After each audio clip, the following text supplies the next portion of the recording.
Hello, and welcome back. This is Gaspar, and you are listening to Gaspar's History Podcast, where we are continuing our Meat Hound series with Episode 3, Deja Vu. In our last episode, we flew a mission in the B-17 named DFC, that stands for Distinguished Flying Cross, to Ramillies-Soussaigne with 2nd Lieutenant David Steele and Lieutenant William Uncle Bill Warner as part of the 423rd Squadron and the 306th Bomb Group. It was Steele's first mission since joining the squadron the day before, and the mission was a success, not because of their precision bombing, but because all of the planes that went on the mission had returned safely. It's now a week later, and the 8th Air Force has made the decision to have another go at the Luftwaffe Air Depot at Ramillies-Soussaigne.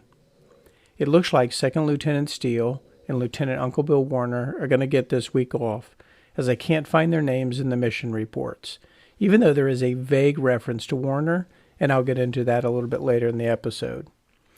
Plane number 42-29524 is 11 days from starting her trip to England, and I thought I would fly past this mission until I found a human interest story, so I decided to build an episode around it. So let's jump into Episode 3, Deja Vu. Once again, the 8th Air Force was going to take a run at the Luftwaffe Air Depot at Ramillies-Soussaigne. Only this time, a week later, the mission would call for a different flight plan into and out of France, while also assigning a new bomb group leader. The Ramillies-Soussaigne Depot continued to operate and had not suffered any significant damage during last week's attack. I mean, the 306 didn't even drop a bomb on it, so I guess the other bomb groups had similar results. The historical documents that have survived the war on the extent of the Luftwaffe operations at Ramillies-Soussaigne are nearly non-existent. We know that the Germans, at a minimum, had at least a repair facility.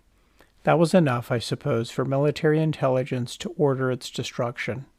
I have always been told that military intelligence, along with jumbo shrimp, are oxymorons. To be fair, our story also reminds us that the brave French resistance and underground operatives were active and viable, and their records are even more scarce than the Luftwaffe's, so there is always a chance that the French are feeding the 8th Air Force information on the importance of the Luftwaffe's operations at Ramillies-Soussaigne. Today was going to be a big raid. The 8th Air Force's plan was to send 5 bombardment groups consisting of 80 B-17s and 21 B-24 bombers on a daylight mission. This time, the 306th Bomb Group would get the pleasure of leading the attack. The 306th was expected to get 19 aircraft into the mission, followed by 17 from the 91st, 21 from the 303rd, 23 from the 305th, and 21 from the 44th Bomb Group. The 44th Bomb Group was in the second wing, and they were flying the B-24 Liberators. The initiation point would once again be the lovely town of Beachy Head, England, which was considered the rendezvous point and 0 hour. The planes then would head out to 8 miles west of Dieppe. That should take them about 18 minutes. Then 5 miles north of Estames, France, in 48 minutes. Ramillies-Soussaigne at 64.5 minutes, Beauvais at 96.5 minutes, and then back to Beachy Head at 134 minutes. This flight plan and flying time estimate is considerably quicker than I had estimated in their first mission, but they are flying a little different path and at a little faster pace today. The main point to remember is that the actual flying times are significantly longer due to the takeoffs, getting into formation, and then the landings. The cool thing with this mission is that the mission report details exist, and these details help us to translate where the aircrafts were when the crews start to log attacks on their planes. How many of you have ever been on a CB radio or a ham radio? Maybe you're a ham radio operator. The 306 call sign today, just like a CB radio or ham radio, was Smoky 1. And Smoky 1 would be the tip of the spear today, which meant they were going to get the Luftwaffe's first response. They were going to be flying high altitude, but also be the lowest in the group at 20,000 feet. The airspeed was going to increase over last week to 160 miles an hour. So it is always good to mix it up. Routes, speed, altitude, because flying in a set pattern or level for a long period of time was going to get you killed. As I mentioned last week, the formation of the B-17s was really critical to their defense. This week they were going to make a change to that formation. And Russell Strong, in his book First Over Germany, he suggests that they were flying what they call a strung-out formation of V's and 3. So what we'll see is the crews are going to have some editorial comments about this formation, so just hold on a bit. Let's talk a little bit about the escorts today. There were 3 Spitfire squadrons that were to escort the bomb group into and around Rhone, where they then would be turned over, and basically they're turning them over to their own devices. So the bomb group then is on their own from Rhone and then back to near Beauvais, where 6 Spitfire squadrons would meet them and then escort them home. And I know that the pilots and the crews were thankful for whatever escorts they could get. But if you're foreshadowing, you must be thinking to yourself, how long can unescorted daily bombing missions continue, especially as the targets get deeper and deeper into Europe? And the answer might surprise you because it's longer than you think. The payload today was 10 500-pound general-purpose bombs armed with a 1/10 of a second fuse. That meant that after the bomb was armed and triggered by striking something, there was a 1/10 of a second delay before the firing pin struck the detonator. This, in theory, would allow for the bombs to penetrate roofs and get inside buildings before they actually exploded. The bigwigs were flying today, a regular who's who of top brass. Lieutenant Colonel Delmar Wilson, who is the deputy group commander of the 306th, he's going to pilot and be in the lead plane for the mission. His co-pilot is Major James Wilson of the 423rd Squadron. So it was the Wilson and Wilson show in the lead plane. Lieutenant Colonel Del Wilson is 31 years old. He is originally from Spokane, Washington. He has a Bachelor of Arts degree from Washington State University, where he graduated in 1936, another good year for family history. He joined the Army Air Corps by enlisting in the Aviation Cadet Program, which was at Kelly Field in San Antonio, Texas, and that's where he ultimately got his wings.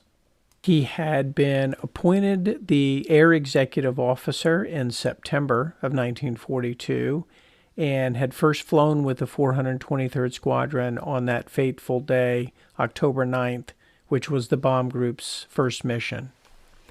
Major James W. Wilson, he is the 423rd's commanding officer. He's 25 years old. So yes, the commanding officer of the squadron is 25 years old. He's originally from Rawlins, Wyoming. He is a 1939 graduate of the United States Military Academy at West Point, and he too got his wings at Kelly Field in San Antonio, Texas. It does seem a little odd that the leaders and the bigwigs are 25 and 31 years of age. And remember Uncle Bill Warner from last week? He's 28 years of age. So let's go ahead and move this along, get these planes and air crews into the air, and we will bring them into formation and talk about the planes and the crews as they come into line. Wilson and Wilson led the squadron and provided the rally point from which to build the formation. They were flying Lieutenant Raymond Check's aircraft and his crew today. That plane was numbered 4224557, and she was another one of those no-named F-beauties that I call them. and she had come into the squadron as a late Thanksgiving present. The bombardier today is also the bombardier for the 306th Bomb Group. His name was Lieutenant Frank Dickinson Yalsey. He was 27 years old, a native of Winifred, Kansas. He had moved to Glendale, California just before high school. And a curiosity here, he and Steele were both in Air Cadet School at the same time in Ontario, Riverside, California. So I'm very curious to know if they actually knew each other in the States before ending up in the same bomb group. Now coming up and tucking in behind the Wilsons, first of all, is Captain Brady with Lieutenant Ralph Jones, and they're flying our old friend from last week, the Unbearable. Captain Brady was one of the original members of the Grim Reapers. That's the nickname of the 423rd Squadron, and he had helped to bring the squadron over from the United States. He was from Denver, Colorado. He was a preacher's kid. Lieutenant Jones was originally from Idaho. He had joined the service just over a year ago. He was living in Los Angeles, California. He was 23 years of age and single. And not to give anything away, any endings or spoilers, but Lieutenant Jones and Lieutenant Steele would both be on the same runway to finish their missions, their 25 missions, about the same time. The good news today was that the Unbearable's communication system was working. She was also returning her fabulous waist gunners, Stein and Sansky, who each had knocked down an enemy fighter during last week's mission, as the Unbearable notched a hat trick of kills in her defense. And do you remember Private Sansky? He was the waist gunner who was able to take down one of those Fokker Messerschmitts at 900 yards. For those of you who just had a coronary, I know what I just said, so listen to the last episode to understand its reference. The third and final plane in this lead element is again my favorite, but in an updated version due to the incidents surrounding last week's mission, and the incidents being, well, she was shot to pieces, which is a literal description. Yes, it is just who you thought, the Wahoo 2, with Lieutenant Riordan again piloting, with Lieutenant Malazewski as her co-pilot. Lieutenant Rip Riordan had flown back-to-back 2 crippled aircraft in a row, and he had to wonder if his luck was running out. I remember my 2nd Ranger Battalion uncle saying he was always thankful that a late war assault on some dam in Germany had been canceled because he felt like he'd used up his 9 lives.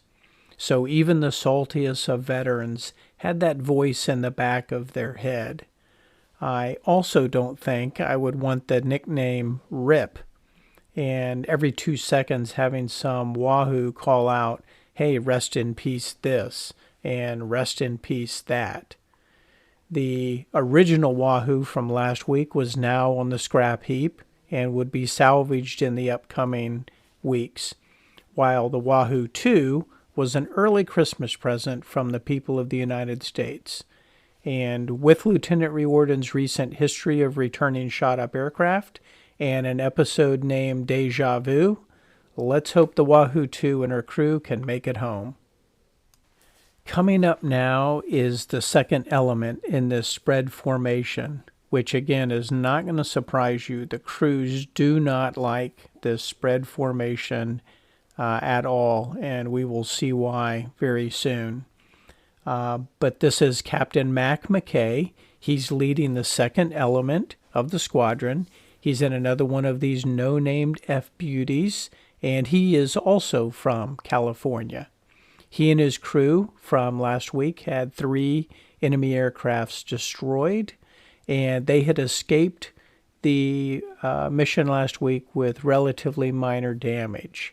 So tucked in now, his number 2 position, or 5 o'clock, behind him is a new name, new pilot name in a familiar plane. So the DFC was piloted today by Captain Salata, who would later become the commanding officer of the 368th Squadron on my birthday. Another birthday reference, Deja Vu.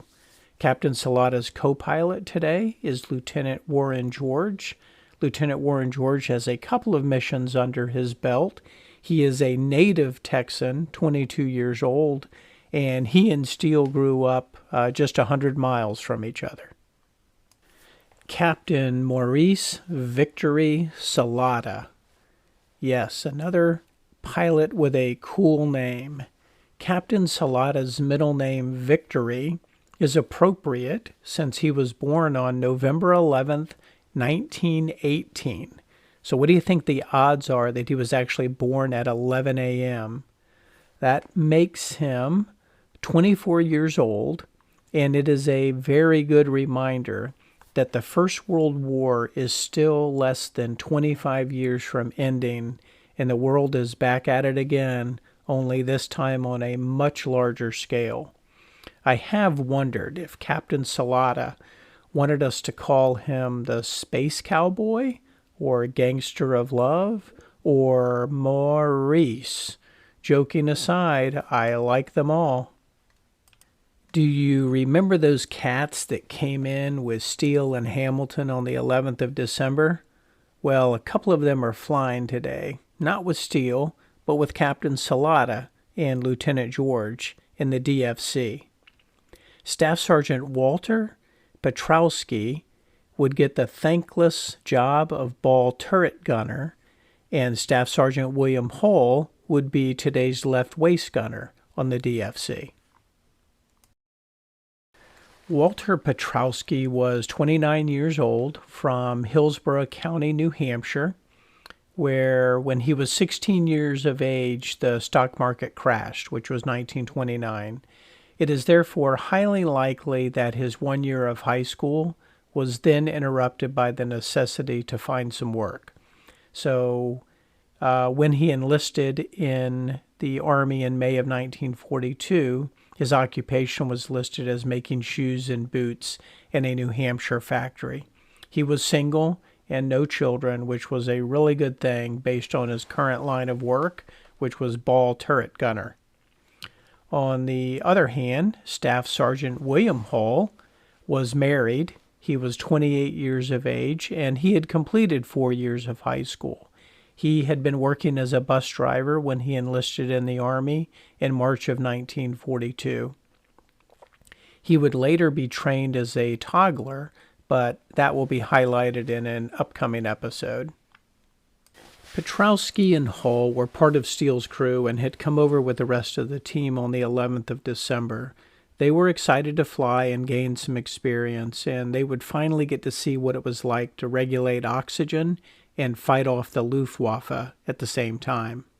So as the DFC slotted herself into position, there was a lot of nervous energy, as you can imagine, and Petrowski would look over his left shoulder and see Old Faithful 2 coming into position. As the Old Faithful 2 came cruising up, Staff Sergeant Counts could see Lieutenants Urey and Hopkins at the wheel, and was hoping they didn't have the same engine trouble that they had had last week. It is important to note that the 423rd Squadron had the lowest premiums on their trip cancellation policies because they had the best maintenance record in the bomb group. It's time to give some love to the crew chiefs and mechanics, and I'm able to call one out specifically due to the reference in the 423rd's combat diary. Master Sergeant and Crew Chief Joseph Tarana was taking care of the Old Faithful 2, and according to Russell Strong in his book, First Over Germany, Master Sergeant Tarana is also credited with having one aircraft named She Has To be one of the planes in the 306 bomb group that actually flew over 100 missions. Lieutenant Purvis Urey was a very early member of the squadron dating back to March of 1942. And spoiler alert, so cover your ears if you don't want to hear this.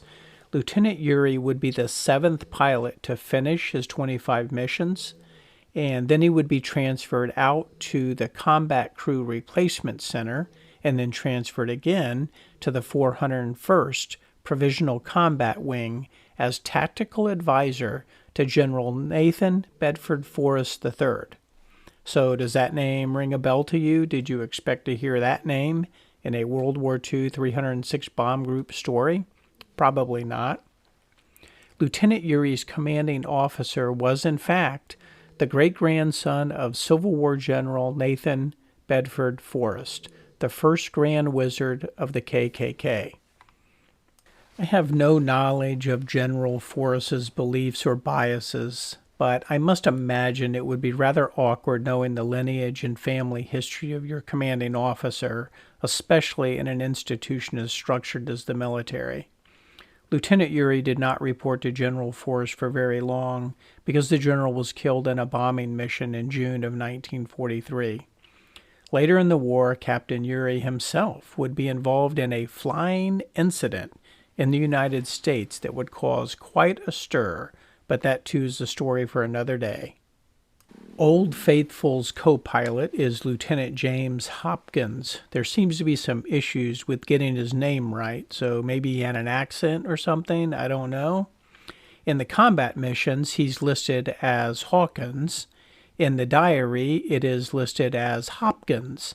And since the diary lists no Hawkins as pilots, then we're going to go with Hopkins as the right answer. There really is not a lot known about Lieutenant Hopkins, so I guess we'll see how he does and if he survives. But what we do know is that he is being trained by a very good pilot, so we know that he's getting really good experience. Behind the Grim Reapers was the first element of the 367th Squadron, affectionately known as the Clay Pigeons. So not really the best of nicknames, but it is, as we will see, very appropriate as we follow the Meat Hound and Lieutenant Steele's tour of duty. Captain John Lambert described his position as leading the third element in the first square. That helps to paint a little bit of a picture of the formation. He was flying 25175, a brand new plane that had just been delivered in time for the mission. In fact, there's some argument that the plane was actually delivered that morning of the mission. Co-piloting with Captain Lambert was Second Lieutenant William McKern. Then the other two aircraft in Captain Lambert's element were the Excalibur 24464, that was flown by Lieutenant George Buckey, and then Terry and the Pirates, that was plane number 24489. It was piloted by Lieutenant Lewis McKesson and Second Lieutenant Quentin Burgett. What another great name for a ship. It makes me immediately think of Monty Python for whatever reason. But the Terry and the Pirates was a popular comic strip in the 1930s and 40s, and it was about a teenager who would later become a pilot. Captain Raper of the 368th Squadron was flying with co-pilot Fryer and our friend from last week, Sons of Fury. Also in this element are, again from last week, Lieutenant Buddenbaum flying a no-name 24502, and then a newcomer to our story, Lieutenant Robert Selos flying Montana Power, number 24465. The Montana Power's co-pilot is Alex Kramarenko, probably destroy that name. He was trained in Lubbock, Texas. The navigator on Montana Power is a Lieutenant John Hogan, and the bombardier is Lieutenant Charles Ketchy. So that makes up the aircraft and the crews in the fourth element of the squadron.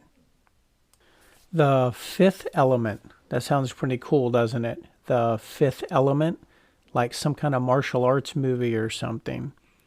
This element is being led by the Sweet Pea, and Captain Ryan is piloting, and Second Lieutenant Simmons is co-piloting.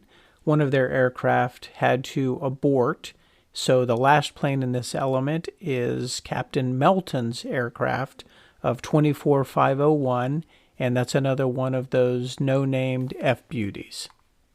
The sixth and final element in the tail of the train is being led by Captain John M. Howard and Lieutenant Gustav Holstrom in 24498.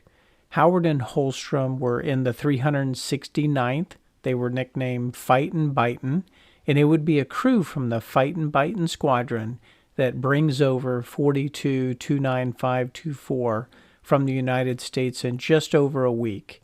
It is also that same crew that designs the logo for the Fightin' Bitins. Tech Sergeant Ben Gordon, he was in the top turret, and he was the engineer of the aircraft. He was calling out in his intercom in his Philly accent as the last two aircraft were coming into position.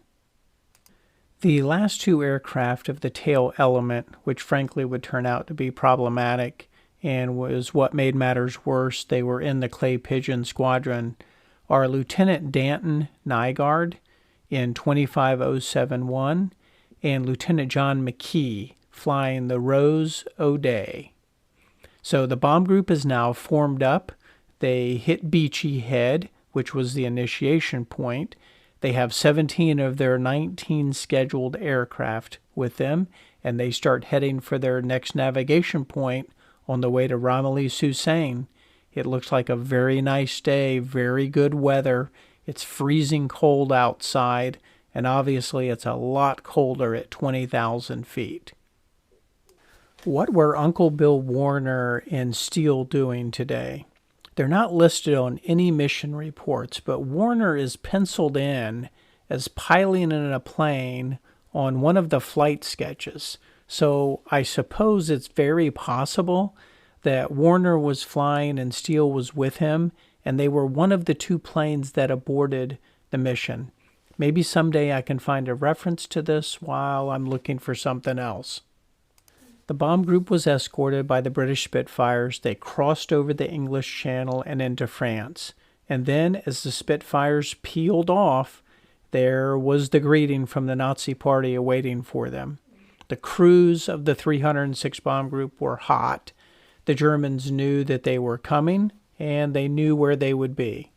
So how come the Army posters say loose lips sink ships and never show an aircraft? Well, I did some research, and I actually found a couple of those posters that did show aircraft or references to aircraft, so I guess there were a couple out there. What I am about to tell you may not be exactly the correct timing or sequence, but the results and consequences are. The aircrews that survived this mission were stunned. They defined the mission as a rough one. Many sat on the tarmac after the mission, just staring into space. Others found a bottle and a pack of cigarettes. This is an example of when you get punched in the face, knocked down, get up, and keep fighting. And by the end, you're not exactly sure of all of the timing of all of the punches, but you know who got hit, who hit back, who went down, and who limped home. The attacks today by the German pilots were very persistent, and the crews of the 306 bomb group noted that their tracers did not deter them at all. As soon as the British Spitfires turned the 306 group over near Rhone, the attacks commenced with silver fuselage Focke-Wulf 190s. The pilots and crews also noted that these were running attacks in all directions, but we will see that the most effective attacks were from the front and the nose. Just outside of Paris, Captain Lambert's element with Excalibur and Terry and the Pirates, they were not only dealing with enemy aircraft, but they were also having aircraft trouble. The Excalibur had sloppy controls and her superchargers were going in and out. And so there was a question on whether or not she should have even been flown that day. So I say, when you're just outside of Paris and deep in enemy territory, it really is the wrong time to decide that the aircraft was not fit to fly. Once again, the day saw a flying circus of colored planes from the Luftwaffe. I really do enjoy reading about the multicolored plane combinations. I might have to build several models of my favorite combinations, but at least one of them must be one of those yellow-nosed bastards. A pack of Focke-Wulfs comes through the squadron, and Captain Lambert reacts to the evasive action that Old Faithful 2 and DFC are taking, cursing the moves as dangerous and unnecessary. The Focke-Wulfs make an S pattern through the squadron, and Terry and the pirates takes a direct hit and the brunt of the cannon fire. Pieces of her start falling off, and she quickly loses 2 engines. Staff Sergeant Baumgartner, in Captain Lambert's tailgun position, is reporting the status. 3 Focke-Wulfs with yellow noses, white wings, and small crosses press the attack on Terry and the pirates, and she starts to lose speed and altitude. 20mm cannon fire tears through the nose of the aircraft. 25-year-old First Lieutenant Sidney Burke, a native Floridian from Jacksonville, Duval County, was manning a machine gun in the navigator position in the nose of the aircraft as the 20mm shells hit. He was killed instantly. Burke had been with the squadron since June, and he would be awarded a Purple Heart. The nose of Terry and the pirates was nearly blown off the aircraft, and as Bombardier First Lieutenant Robert Freeman was manning a gun and getting ready to prepare for a bomb run, he too was killed by the withering 20mm shells as they exploded in the nose. Lieutenant Freeman had just arrived 3 days before Steele and was a replacement for the Clay Pigeon Squadron. Terry and the pirates continued to lose altitude and speed, and the 3 Focke-Wulfs continued their attack, while Lieutenant McKesson and Second Lieutenant Burgett were doing everything they could to keep her in the air. Even though the nose of the plane was decimated and Burke and Freeman were dead, Lieutenant McKesson was able to keep Terry and the pirates from stalling and rolling over. However, this meant that the Focke-Wulfs would continue their pursuit, and they did. The gunners were doing their best to keep the fighters at bay, but they had lost the protection of the formation, so it was one versus whoever decided to show up, and at that moment, it was 3 Focke-Wulfs. Both of the waist gunners were from New Hampshire, Sergeants Lucien Bedard and Fletcher de Wolfe, with their French heritage, maybe French-Canadian, but still French, and they were over their ancestral homeland and fighting as hard as they could. The engineer in the aircraft and top turret gunner was a 21-year-old native of New York and had Czech heritage. He spoke 4 languages, and his name was Ludwig Dejanka. Probably again butchered that name. The tail gunner is Sergeant Richard Cox. He was from Bradford, PA, and the ball turret gunner was manned by Stanley Millick, who was 23 years old and from New Jersey. The radio man, who was also manning a machine gun, his name was Delmar Swires. He was from Oregon. Delmar Swires is now the second Delmar mentioned in this story, because you may remember the bomb group is being led by Delmar Wilson. So now we have Wilson and Delmar and Delmar. Anyway, back to the gunners. These brave men, or if these brave men were able to knock down any of the fighters, it simply is not recorded or documented. So the least that we know is that they were putting up the best defense that they possibly could. Another burst of cannon fire shook the Terry and the pirates, and it killed ball turret gunner Stanley Millick and wounded radioman Swires. Pilot McKesson ordered the bailout, but none of the crew went out. At least there was no recorded parachutes from the squadron. Lambert's tail gunner, again Sergeant Baumgartner, could see that Terry and the pirates was drifting farther and farther towards the ground, but she was still under control. The next part of this story was reported by Tech Sergeant Delmar Swires as part of his family stories and recorded in his obituary. According to Swires, the pilots were able to crash the aircraft into the Seine River, and even though he was wounded with shrapnel, he made it to shore where he was immediately captured. There is merit to Swires' story, because the pilots, Louis McKesson and Quentin Burgett, along with Dejanka, Bedard, de Wolfe, and Richard Cox all survived and became POWs after the war. No parachutes were ever spotted.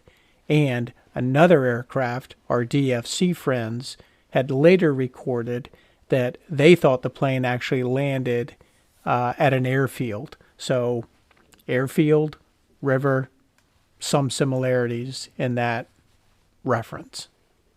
Let me add a little editorial note about myself and part of the purpose of this podcast as it relates to history. I want to make sure that I apply proper etiquette to these airmen, planes, crews, and history. Many of these men will be killed, wounded, and simply messed up for the rest of their lives. Some will continue their reckless abandon and burn out early. Some will find comfort in a bottle and never find their way out. Some are going to shake for years, but they're all going to have nightmares, and some are just going to hide it better than others. My great uncle was in the 2nd Ranger Battalion from its training in the United States to England and then Pointe du Hoc, Brest, the Hurtgen Forest, and Czechoslovakia. He died at a very young age, complications from post-traumatic war stress syndrome. He's only slightly referenced in books, and since he never wanted fame, I suppose that's best. However, I always wanted recognition for him and the family. And what I've learned over the years is that history gets rewritten by those who live the longest, and that's not right. Therefore, I apologize if I've given you names of crewmen and planes which are not known or famous, but I'm trying to intentionally recognize those that deserve it. And even with that, I am sure I too am going to miss someone. Back to the story. It was great flying weather and the visibility was quite good. In fact, the Sons of Fury would report that they could see the Eiffel Tower, and you know they wished it was under better circumstances.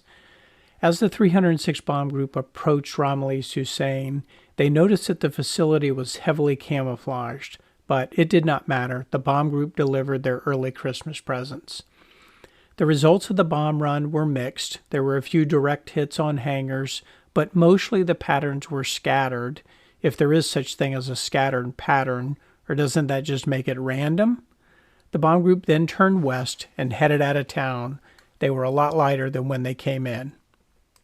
The run for the coast was quite harrowing, and even though the flak was heavy and bursting inside the bomb group, it would be the fighters that inflicted the most damage today, and the Luftwaffe pilots had a clear disregard for their own personal safety, and Captain Lambert's ship confirmed that they were not deterred by our tracers.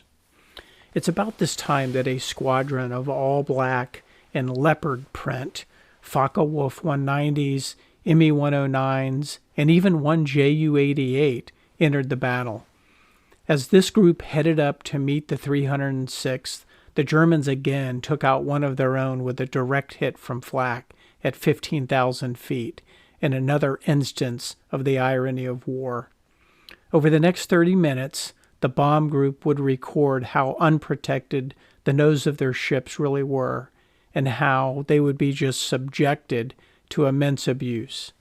We will hear about acts of courage, and we will have a little twist to our story. The Luftwaffe had found a weakness in the formation and started to put pressure on the last element, the sixth element, being led by Captain Howard and Lieutenant Holstrom. Howard and Holstrom were tucked in over Sweet Pea's right shoulder, and the Sweet Pea recalls the air just being completely filled with enemy fighters, mostly yellow-nosed, white-belly Focke-Wulfs, but there were also some of these all-black planes in the mix now. Captain Howard's element was attacked in succession, and Howard's no-named F-Beauty took a 20 or 30 millimeter cannon shell right through the nose of the aircraft.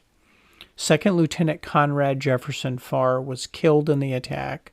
Farr was 24 years old and had been with the squadron since the summer. He was originally from Colorado.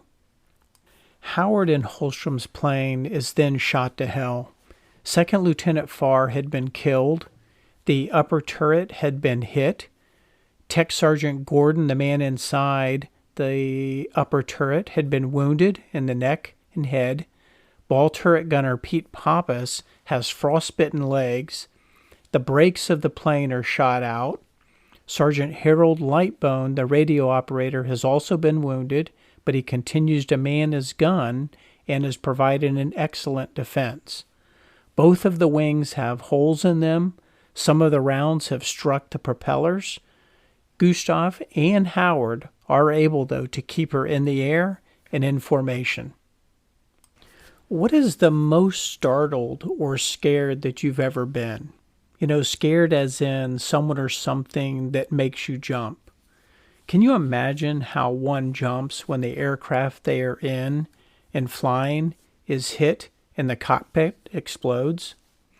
That is what it must have been like for Lieutenant Nygaard and the crew of the 25071 as 20mm rounds explode the cockpit and rip through the fuselage. They had been attacked from the front by one of those yellow-nosed bastards, and the bomb group watched as the cockpit literally exploded and the aircraft went out of control and started to roll wingtip over wingtip. To the left of 25071 was the Roseau Day.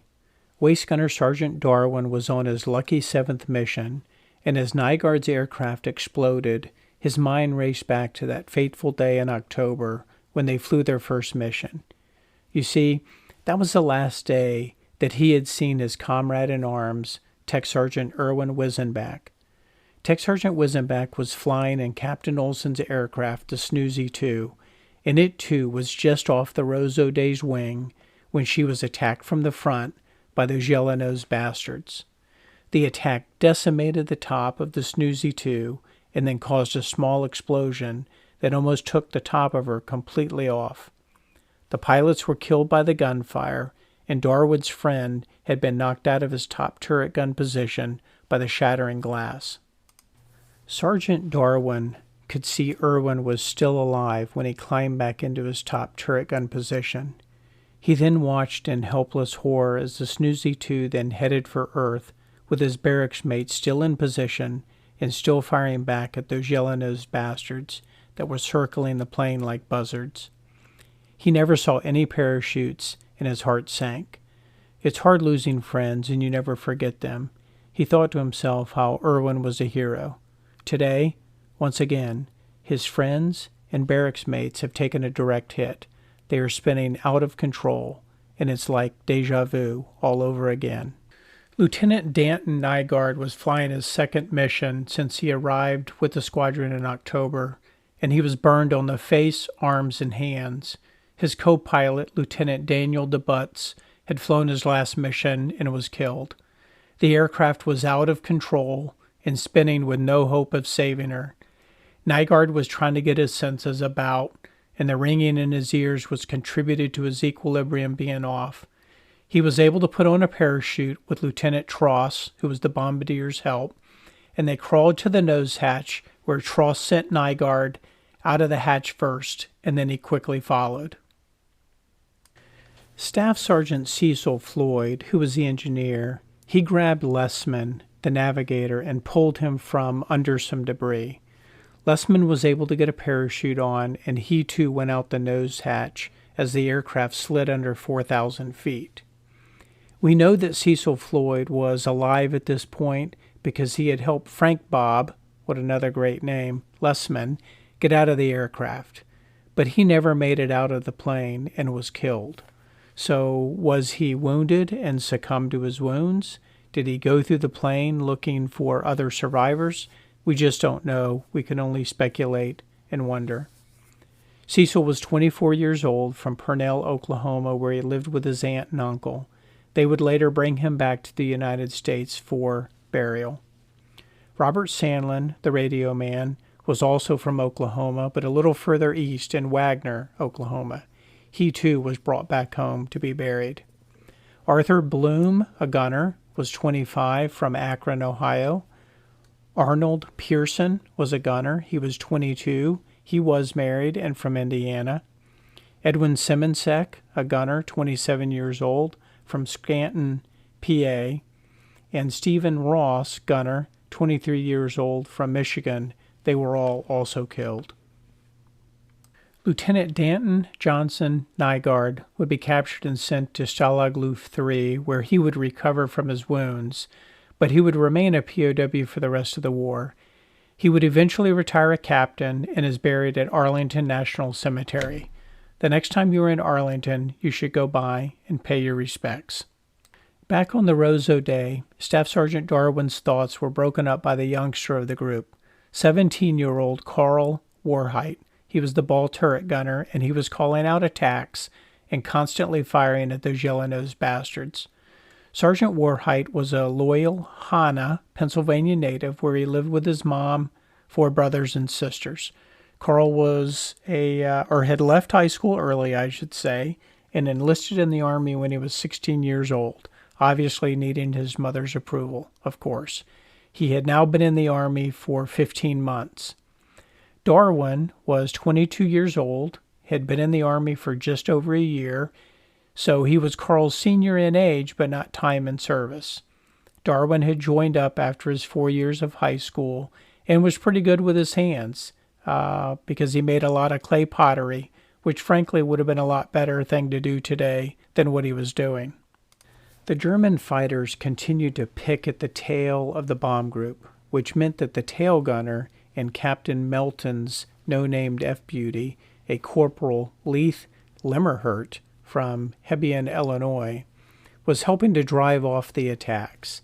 But the fact was the Luftwaffe pilots were going to be persistent today, even if it meant their own lives. A Focke-Wulf 190 made an attack from 8 o'clock and pressed the attack through the Roseau day. Darwin, from his waist gun position, sent tracers out to meet it, and Limmerhurt was also able to get a burst into it, and the Focke-Wulf rolled over, headed for Earth, and Limmerhurt followed it down, watching it hit the Earth and burst into flames. The Roseau Day was painted with a 3-leaf clover with Roseau Day in big letters above the clover and the nose side gun on the left side of the plane. The photos are in black and white, so I don't know if there is any green or Irish green lettering or coloring in any of it. You can only speculate. But she would not be so lucky today. This was Lieutenant McKee's 4th mission, and both McKee and Haymaker, the co-pilot, were experienced and had originally hoped to bring the bomb group over to England in August and September. But even though they were experienced, they really did not have a long tenure of missions under their belts while flying with the clay pigeons. Another Focke-Wulf made an attack on the Roseau Day and was able to place well-aimed shots into her wings and engines. The Roseau Day shuddered, shook, pieces of her started to fly off, and the engines started to go out one by one. McKee and Haymaker were trying to evade the attacks, but to no avail. The damage had been done. The good news was that the crew was unharmed. Haymaker was calling out engine performance, or the lack thereof, while McKee kept the aircraft under control. The Roseau Day started to drift out of formation and was losing altitude fast. Corporal Limmerhurt, who was giving Captain Melton updates, while Sergeant Forrester in the Sweep Pea was doing the same for Captain Ryan. 19,000 feet, 18,000 feet. Then the coup de grace, a Wolf attack that sends bullets through the ball turret, and the number 4 engine is out. Darwin tries to get to Warheit, but there's no hope. He's gone. The gunners were trying to keep back the Wolves when McKee made the call, abandon ship. Thomas Marchant, the navigator, and George Matthews, bombardier, went out the nose hatch. Leonard Haymaker then went out the bomb bay doors. Tail gunner Walter Wynn went out the tail hatch, while Helmuth Roeder, the other waist gunner, went out the side hatch. The engineer was Stanley Garner, and radio man Francis Hess. They also jumped out and through the bomb bay doors. This left McKee and Darwin. At 15,000 feet, McKee exited the aircraft. Staff Sergeant Darwin thought about his mom, his family, and he worried about them. He knew they would get the terrible news. Then, with little haste, Darwin Wisenbach went out the side hatch. His chute opened, and he started to glide towards the earth. Darwin Wisenbach was the twin brother of Erwin Wisenbach, who was in the Snoozy 2 when it was shot down on the first mission to Lille on October 9th. Some of the other crews thought they saw a parachute or two come out of the Snoozy 2 just before it hit the ground, but in the 2 months since the Snoozy 2 went down, Irwin's body had not been recovered, nor was he a POW, so he was officially listed as MIA. As Darwin Wisenbach drifted towards Earth, he watched the Roseau Day fall out of control, and he was sad for Carl Warheit's family. He was so young. The Roseau Day hit the Earth and exploded. The other crews in the 306th watched the scene and recorded it. Sons of Fury counted 8 parachutes. Buddenbaum's crew counted 9, as did the Unbearable. A Focke-Wulf was circling and following the parachutes down. The Luftwaffe had been accused of shooting down crew members in parachutes, but today, I suppose, he was marking positions because all 9 airmen made it down safely and without incident. 8 of the 9 crew members were quickly captured: Marchant, Matthews, Hamaker, Wynne, Roeder, Garner, Hess, and Wisenbach. The bomb group was limping home, but they were not out of danger yet, and they had already lost 3 aircraft and others were in peril. Captain Howard and his crew were shot to pieces. Second Lieutenant Farr had been killed, and 3 other crew members are wounded or injured. The aircraft is now at the tail of the formation and trying to tuck in behind the Sweet Pea. The crew was still trying desperately to defend the aircraft, while Howard and Gustav tried evasive action. Sergeant Lightbone, while he was wounded, was able to knock down one of those yellow-nosed Focke-Wulfs in the middle of this intense firefight and sent it spinning towards the ground. No parachute. Howard and Gustav would get the ship home with no further incident or injury, and no breaks since they had all been shot out. So what is going on with my favorite aircraft? Deja vu. The Wahoo 2 was shot to hell all over again. The left horizontal stabilizer is gone. The number 3 engine is out and feathered. The number 2 engine is damaged. The hydraulics and oxygen systems have been shot out. The co-pilot's window has been shot out. The elevator control is shot out, and all 4 officers have been wounded by enemy cannon fire, which caused a, quote, undetermined explosion in the nose of the ship. Rip and Malazewski skillfully and courageously keep the Wahoo 2 flying, and they make it home. On a positive note, not only has Second Lieutenant Gerald Rotter put down a fabulous bomb pattern on Romilly-Susain, he also put down one of those yellow-nosed bastards with a dark blue body during the intense fighting after the bomb run, and that was 2 minutes after Tech Sergeant Robert Stevenson dropped one from his radio position.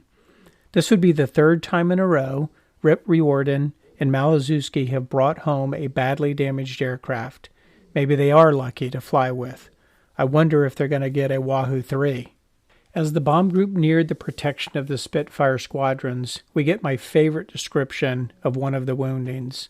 Lieutenant John Hogan, yes, just like Hogan's Heroes, who was the navigator of the Montana Power, is wounded by a 20mm shell that comes through the nose and hits him in the wrist and shoulder as it fragments. The nature of the injury was, quote, bleeding, unquote. I find that description bloody brilliant. How did Steele's crew fare flying in the DFC today? Hull and Petrowski. They had a front row seat to the carnage and dished out a lit of their own.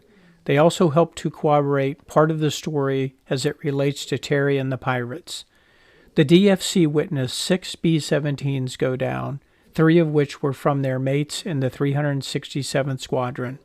They also witnessed McKesson make a forced landing in what looked like an airport, so maybe it was a river. Staff Sergeant William Hull was from Chico, California, and he was at his waist gun position, and this again was his maiden voyage, when he saw a Focke-Wulf dive from 11 o'clock at Captain Lambert's aircraft. Hull started firing at the diving wolf, and it burst into flames about 100 yards from Lambert's aircraft and spun off into the Wild Blue Yonder. As the bomb group neared Thurleigh, the ground crews counted 12, 13, 14, 14, 14. The ships with wounded and injured crewmen dropped their flares and medical personnel met them at the aircraft. Many of the crew members simply sat in silence, processing the day. It had been a very difficult day indeed. It did not matter that the target had been hit. It simply is never a good feeling when a crew is lost. But how should one feel when 3 crews are lost? Additionally, 2 more planes were severely shot up, and another crew member had been killed. The Wizenbachs would receive news that their second son, Irwin's twin brother Darwin, had also now been shot down and is listed as MIA. Cecil Floyd's body was eventually returned to the United States and was reinterred in Purnell, Oklahoma. His aunt and uncle, who he lived with, were devastated over his loss, and his Aunt Sarah wrote the following poem. We were left so sad and lonely 6 years ago when our most beloved one passed away. We mourned for you, dear Cecil, but not with outward show. For the heart that mourns sincerely, mourns silently and low. More and more each day we miss you. Friends may think the wound is healed, but little do they know the sorrow that lies within our hearts concealed. May God grant you a crown, dear Cecil, in that mansion over there, is our daily prayer for you since you left this world of care. We too shall strive to enter that mansion in the sky. He is promised to the faithful when from death's slumber we arise. A precious one from us is gone, his voice we loved is still. A place is vacant in our home that can never be filled. Julie Warhite received news just before Christmas Day that her son Carl was missing in action. She would later get the news that he had been killed and he was buried in a cemetery in France. She requested that her son be kept there alongside his comrades and not be returned to the United States. Charles and Esther Farr would receive news just before Christmas that their son Conrad had been killed in action over France on December 20th, 1942. And every Christmas after that, it was like deja vu. Remember Lessman and Trost from Nygaard's aircraft? Well, they're still evading capture. McKee and Irwin Wizenbach had also not yet been captured, and they too were on the run. Yes, that's right. Irwin Wizenbach had parachuted out of the Snoozy 2 at 1,000 feet, and 2 months later had still not been captured. This concludes Episode 3, Deja Vu. Stay tuned as the next mission is on the runway and will take us on a journey of courage, friendship, and sacrifice. And maybe we get an update on those evadees that the Krauts are having a hard time finding. Until next time, just think of the things you can find when you're looking for something else. Gaspar, out.